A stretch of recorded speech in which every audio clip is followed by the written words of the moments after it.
comic book and manga fans. This is H. German from Sigma Comics coming to you with another video. This time we're going to talk about the Jake Paul Anthony Joshua heavyweight fight. This just happened this weekend, December 19th, 2025. So we're going to talk about it without hesitation. And before we do, we're going to tell you who we are and what we do. We are Sigma Comics. We fight animal cruelty through comics and manga. You're looking at our website, sigmacomics.com, where you can pick up these books. You see we have comic books, graphic novels, manga, and even merch. And when you buy from us, you're fighting a wonderful cause, the fight against animal cruelty. Save animals at all costs. That's what we're about, and we do it through comics and manga. So we talk about comics here on the channel. We talk about manga, but we also talk about fighting. Conflict is, in essence, the essence of storytelling in comics and manga. Right? Good versus evil, conflict, and sometimes we talk about actual fighting. And in this case, we're talking about a boxing match that occurred December 19th, 2025. I've covered Jake Paul's fights, I think only once. It was the Mike Tyson fight. I've tried to stay away from that topic because I frankly don't take Jake Paul seriously when it comes to fighting. Fighting is something that's very serious for me. I am a former prize fighter. I fought both in the squared circle, which is the boxing ring, and also in the octagon. So I have a very good understanding of this fellow here and his desires. I can tell you as a former fighter that, let me tell you, it feels great to be a champion and a winner. I cannot tell you how it feels to be a champion because I never won a championship. I have fought in a championship. I fought in one. And that was the finals of a championship, an actual championship, which was on pay-per-view, and I lost that fight. Felt terrible losing. It leaves a very bad taste, not only in your mouth, but also for your soul, because you train so hard in the gym, and winning and being a champion is part of our identity as fighters, right? And frankly, I think that's one of the things that this fellow here, Jake Paul, wanted for himself. He was one of the most well-known YouTubers in the world, frankly. And in that sense, you'd have to feel like a champ, right, or one of the champs. But there's really no better way to feel like a champion than to defeat sapiens, right, mano a mano. So, and I honestly think, as a fan of fighting, which he certainly is, this is something that he wanted for himself, and I guess he laid out this plan to. I guess he started talking about it. That's the thing about talking, conversation, communication is such an important thing, and it leads to grander things. And I think he was able to do that for himself. I think he did accomplish quite a bit in his fighting career. He set out to, get this feeling of being a champion. But he did so against, obviously, some opponents there that were very, very questionable. And he got a lot of flack for it. And he'll continue to get flack for it, I think, because I don't think that this is the end. I think it's done very well for him, fame-wise. The fact that he has beaten these former, stars in fighting, both in boxing and MMA, and let me tell you, I can assure you that his ego feels really healthy and confident walking around, having beaten some of the fighters he's beaten. Now, you and I know that he has chosen very carefully to fight these fighters and have these matches when these fighters are just well past their primes. In this case, he bit way, way more off than he could chew. This is not a 60-year-old fighter here, okay, like Tyson, his last opponent, which was just shameless, I think. And I mentioned in that sole video that I did on Jake Paul that This was just, the fight should never have happened, right? This man was 60 years old, and I understand you love the sport, or you like the sport, and you really want to do something big, big media wise, but man, Tyson is one of the legendary fighters of the sport, and beloved, maligned, of course, as well, because let's face it, there's some um,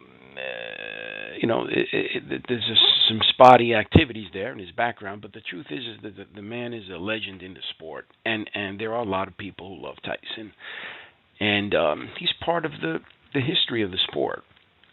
And then for someone to come in and beat this man, well past his prime, that's just not, it's not a good thing, folks.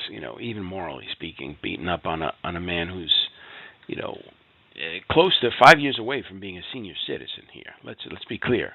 And of course, Paul is in his 20s, so and a big man himself. Paul's he may be a YouTuber, but he's not a skinny little weakling, right? This is a man who clearly engages in very heavy physical activity in sport and is in good shape. And that's just not the case when you're a few years away from being a senior citizen, right? So, and I understand that it's Mike Tyson, but anyway, the bottom line is, Jake Paul created a fighting career based on uh, matching himself carefully against fighters who were just well past their prime. In this case, you have somebody who was much, much closer to his prime. I mean, much closer. I'm talking about within months of having, I guess, retired or having fought. And, a two-time former heavyweight champion, excellent condition. You could see in this pic here, the man is clearly in very good condition. In fact, he's in better condition than Paul is. Okay, so on top of the fact that the man is another variable for you. Not only do you have a much shorter window of activity with AJ, Anthony Joshua, but you also have a man who is significantly bigger than Jake Paul, which is something that you did not see in his previous fights. Okay, because that was one of the things that Jake Paul had in his, up his sleeve, or in his arsenal, if you will, that could help him against these smaller, older, weaker, fighters. He's a big, strong, young. Those are three right there, three variables that are extremely important in fighting, right? And in this case, there were just too many variables that were going against Jake Paul. He miscalculated. I don't want to speculate as to why he decided, to choose a fight against this guy. I mean, I could obviously point to the obvious. The man is a very recent former champion. But, when you are carefully choosing your opponents in your previous fights, making sure that all the advantages stack up on your, in your side of the column, right? It doesn't make sense to me why you went ahead and did this. This is a very poor miscalculation, buddy. All right, so you have to now for your next fight, if and when you do it, and I think there's probably a good chance that you do continue on this nonsense. Try to make sure you have more of the variables stacked in your category, in your column, excuse me, because there were too many. In this case, that's what it was, folks. The guy was too big. AJ was too big for him, okay?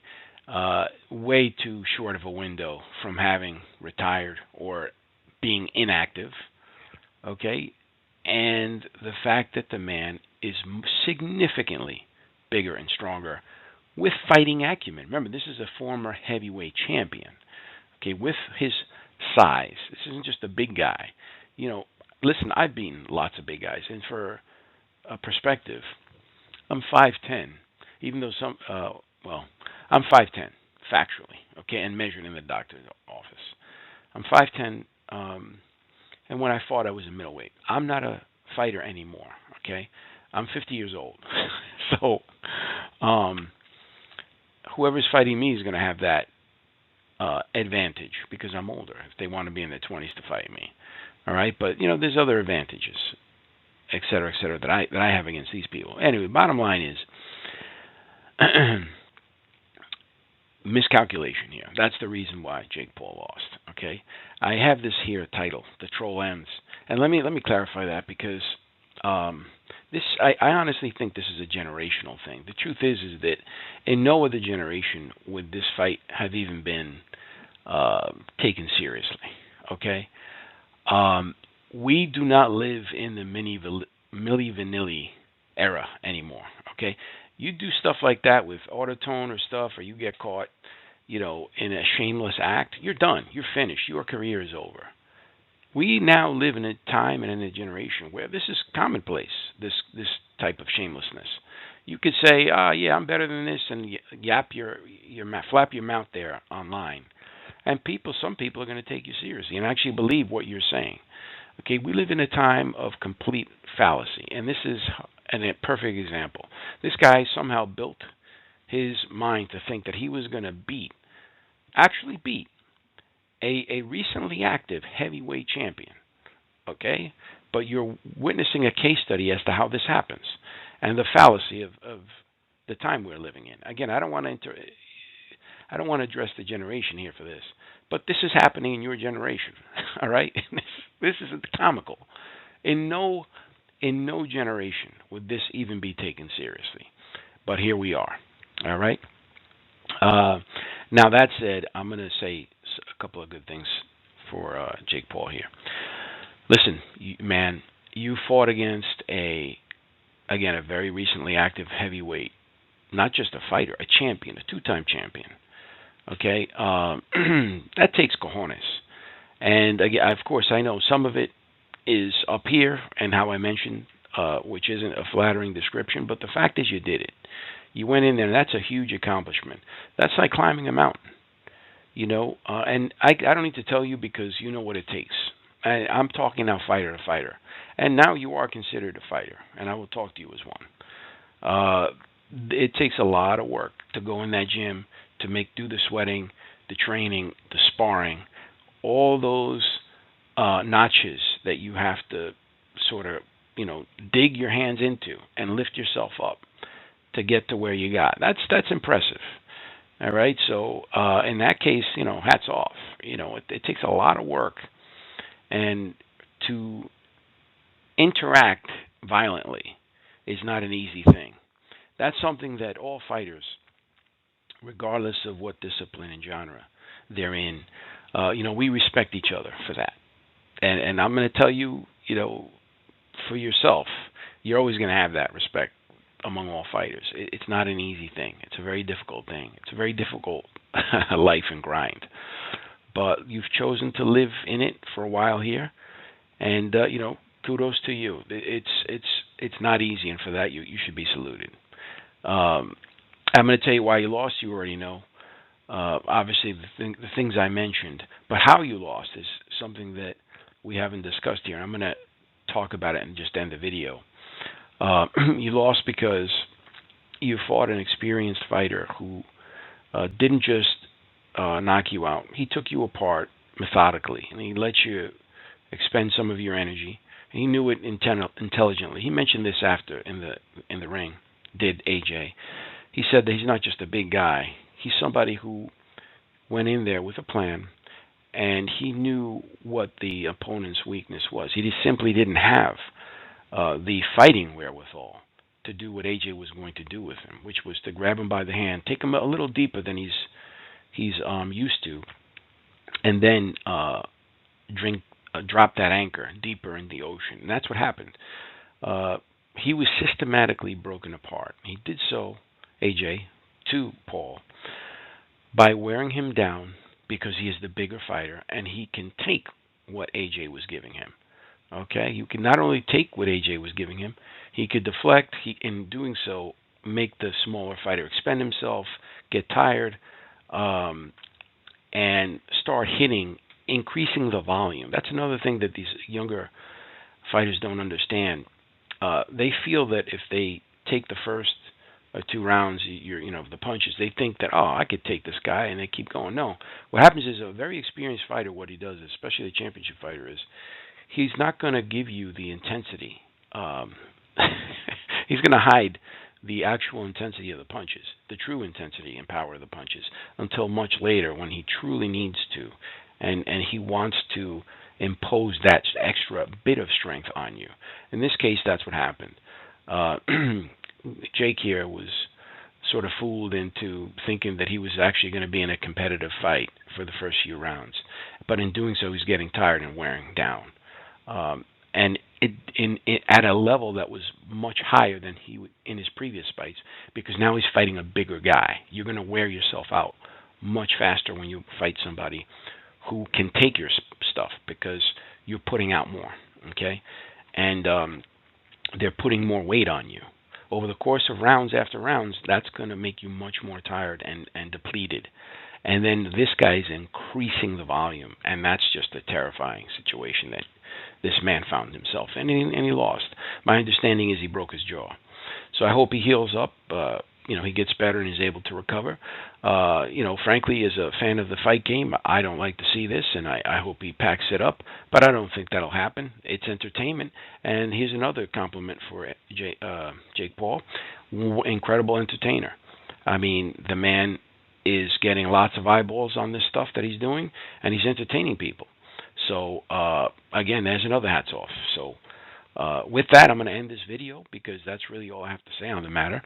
But listen, I hope you enjoyed it. At least I certainly didn't watch that fight, even though I am in Florida right now. I am on vacation, and I'm not too far from where that fight took place in Miami. But I have no more to say about that. All I could say is Christmas is close. I want to wish everybody a happy holidays, and keep on fighting for animals.